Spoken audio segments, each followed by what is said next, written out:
Alright, well, it's time for another Wall of Shame video, unfortunately. And this one here is going to concern a pastor of a church.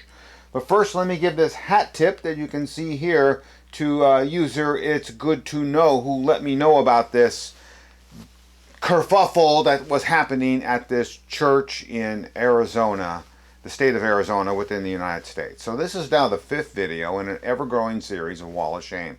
That I even have to do these is a shame on the Christian church. Because these are about professing Christians who have or will or are in some manner promoting Adventism. Then when they get exposed to the real doctrines of Adventism, which I quote from with their own books, these pastors or these individuals, these scholars, etc., refuse to renounce their association with Seventh-day Adventism. Instead, they embrace heretical antichrist teachings, as we are going to see here. But I approach all of them in the same manner, because always my assumption, and I can see no other way around it, my assumption always, right out of the start, is this person, this organization, this scholar has no idea what Adventism really teaches. And that if I show them, with their knowledge of the Bible, and then they'll look at these Adventist teachings and go, oh yeah, I see what you mean. That hasn't happened yet. Here I am at video number 5. People are obstinate and rebellious and will want to hold on to their beliefs and don't like it, I guess. I guess none of us do, right? If you're corrected. Oh well. Well, this pastor here at this church has earned his space in the Wall of Fame. But I got to start all these videos off the same way with the scriptures, so look with me here. Again, this is about a marriage relationship. And in a marriage relationship, the principle is don't be having a relationship with someone who's really not in the faith. So the principle applies really throughout our lives, but it starts here in the unit of just 2 people in a marriage. And the principle continues here in Titus 1:7. Now you're an overseer, presumably in a Christian church. But if you're going to be that overseer, then you got to hold firm to the trustworthy word as taught, so that you can give instruction, sound doctrine, and rebuke those who contradict it. Boy, this one here pertains to this video in a very big way. For there are many who are insubordinate, empty talkers, and deceivers, especially those of the Seventh-day Adventist party, circumcision party. That's the Jews, Sabbath keepers. Especially if you let them in your church, pastor. Let's go to the next one. And you know what? You shouldn't be teachers, because you're going to be judged with a greater strictness if you are a teacher. And boy, that really pertains to this video here. And this one here, to me, I could just use just this one alone. Pay careful attention to yourselves and all the flock, in which the Holy Spirit has made you overseers to care for the church of God, which he obtained with his blood. Because I know that after my departure, fierce wolves will come in among you, not sparing the flock, and from among ourselves will arise men twisting things and drawing away disciples after them. This 3 text here, Acts 20:28-30, fit this video so well, because we're dealing with a pastor. So the newest inductee to the Wall of Shame is the lead pastor. His name is Jeremiah Holcombe, which you'll see at the end of the video. And he is lead pastor of something called Alliance Sunrise Church of Arizona, which you can see their website here. And you can also see their YouTube channel there with the links. The hat tip that I said I showed earlier, the Over For Now, the YouTube user, sent me a message telling me there was some kind of Adventist activity that had taken place at this church. I didn't know what it was. All I knew is Adventist activity of some form, type, shape, or whatever.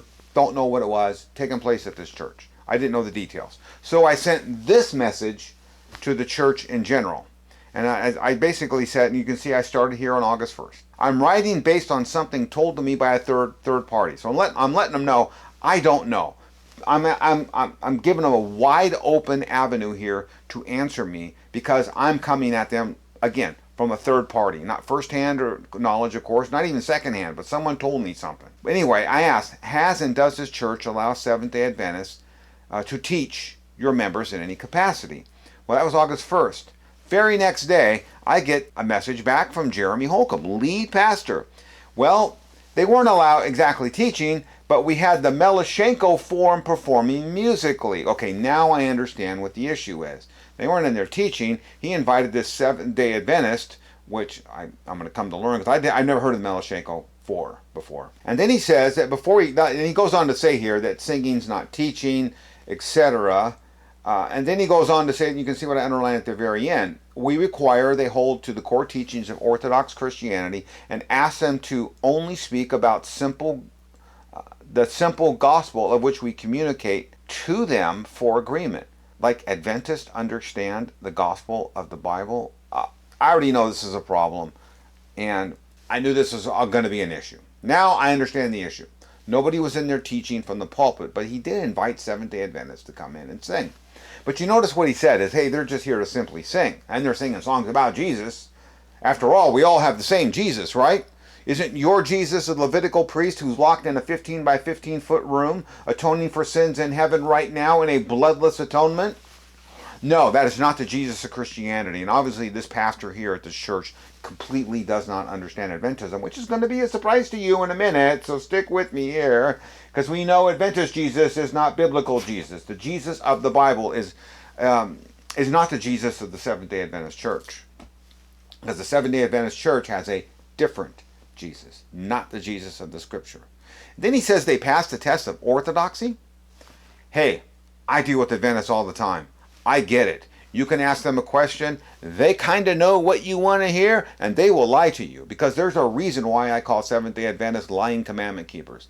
They will lie and evade in a minute. I never heard of these Melashenko singers, so I went ahead and did a little research, and look here with me here. I found this. I think it was on Facebook, and it just describes to me who they are. They're singers known in the Christian community around the world, and they've been doing this for a very long time. Well, I looked up one of the singers, and Jody Melashenko. And I looked at Jody Melashenko, has enjoyed a career as a youth pastor, an elementary school teacher, and associate speaker and youth director of the Quiet Hour. And I thought, okay, now this guy really knows his Adventist theology. I can't accuse him of being an ignorant Adventist. With a pedigree like that and a resume like that, he knows. And then I also found him here somewhat recently, as the time that I was putting this research together. They were scheduled to show up at a church in Lodi, and I know where this church is. I drive by it actually twice a year. I had to stop there sometimes. I'll go put some tracts on the door. Now that I understand who the Melashenko singers are, I wrote back the pastor. And you can see I did it here on August 8th. And we're going to look at this in a couple sections, beginning with the first section here. I let him know, okay, I got a ministry on YouTube. I've been doing apologetic work for 30 years. And I said, Adventists have a history of using words they know will not alarm Sunday keepers. In other words, they will deceive you, as they did Walter Martin. And then I go on to say, Adventists will tell you what they want you to believe and hear, and they're not going to speak really clearly about their doctrines, because that's what Adventists do. And then, for brevity, I told him in this message here, I'm only going to cite 2 heretical Adventist doctrines. The first one is on the atonement of Christ, and I give all the citations. And then on the next page here, or the next paragraph that is, I move on to the next one here, and I talk about the gospel message of Adventism. The very top of this section here, you can see where it says, I want him to know, if I quote a book, I own the book. And because I think that's important. I'm not quoting someone else who's quoting someone else. I own the book. And as a matter of fact, I own the original book, and it's in my library. I wanted him to know that. So what you see here now on the right-hand side of the page are all the references I gave him, proving from Adventist literature they have a different Jesus, they have a different gospel. They do not believe the Jesus of Adventism died on the cross for anything. Matter of fact, Ellen White said he died on the cross to end temple sacrifices. So that's Adventist Jesus. I sent that on August 8th. And then what? I waited a week. And I told him, hey man, I've been waiting here a week. What are your thoughts? And he wrote me back and he said, well, in the past week he's received various emails from people on this topic. And I thought, oh, getting a little heat here, aren't you? Now read with me, here's the big surprise. I have read several of White's writings as I attended an SDA school as a teen. We have an SDA educated pastor. Isn't that interesting? And then he goes on to make excuses for Seventh-day Adventists. I'm not going to read all of it here, but he goes on to say that he knows members who don't hold Ellen White's teachings, who do hold Ellen White's teachings, and vice versa. But he said in general, the SDA holds to the core Orthodox beliefs. All I can say is, Jeremy Holcombe, did you not read my letter I sent you, which I cited Adventist literature, showing Adventist Jesus didn't die on the cross for a single sin, showing you Adventists teach in the current 28 beliefs that they preach another gospel? No, this guy, nothing stuck with him. He didn't want to hear it. Then I go down to read the next text. I agree with the late Walter Martin. Adventists accept what most cults deny, the Trinity and the deity of Christ. Well, anybody that knows Adventism knows they don't accept the Trinity because Ellen White taught a tritheistic God. Ted Wilson, who was just speaking on the Trinity recently, compared it to modalism, which is one God in three forms. No, Adventists don't know what the Trinity is. Anyway, last line, in red. But he says, but they agree. So no, he's talking about these Melashenko singers and Adventists in general, agree with the core of Orthodox Christianity. Therefore, I can't deny fellowship with them as a general practice. He did not read anything I sent him. Complete rejection of it. I can already tell, see, it's August 15th, and then I wrote him back that same day, and I said this: you have failed to protect the flock. You have been shown official SDA teachings where the one and final atonement of Christ is denied and where they preach a false and cursed gospel, as well as the official SDA's church manual, which requires members to profess an affirmation in those 28 beliefs. And I told him your refusal to protect church Christian doctrine and the church from these heretical Adventist beliefs is biblical. All right, Pastor, you're biblical. How? Because false prophets also arose among the people, just as there will be false teachers among you who secretly bring in destructive heresies. And that's what he's doing to his church, allowing the Melashenko singers to come in. He is bringing in destructive heresies, putting them on the platform in front of the church, and I am 99% sure these poor people sitting in this church have no clue of the evil, destructive force their pastor is bringing into their church. And I wrote this and I sent it to him on the 15th, and he replied the same day. Basically said, well, if you don't like it, take it up with the board of elders. And I thought, nah, not dealing with them. Here's what I'm going to do, Jeremy Holcombe. What I'm going to do is I'm going to put you and your church on this Wall of Shame series. So this Arise Alliance Sunrise Church in Arizona, led by this senior pastor, is allowing on his platform individuals who preach Antichrist. Antichrist. 1 John 2:22. Who is the liar but he who denies Jesus is the Christ? That is a denial of the work and function of Jesus the Messiah, and that primary one was to die on the cross for all sins. That's what Adventism denies. To deny that is to deny the Messiah work of Christ and then to be Antichrist. This pastor has allowed Antichrist in the church on the platform. So senior pastor Jeremy Holcombe has no discernment, and he utterly fails Acts 20:28, which we started this video with, and for that he deserves shame.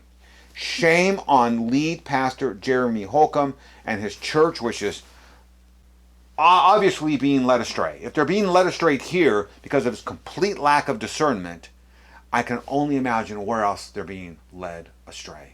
Shame on you, lead pastor Jeremy Holcombe.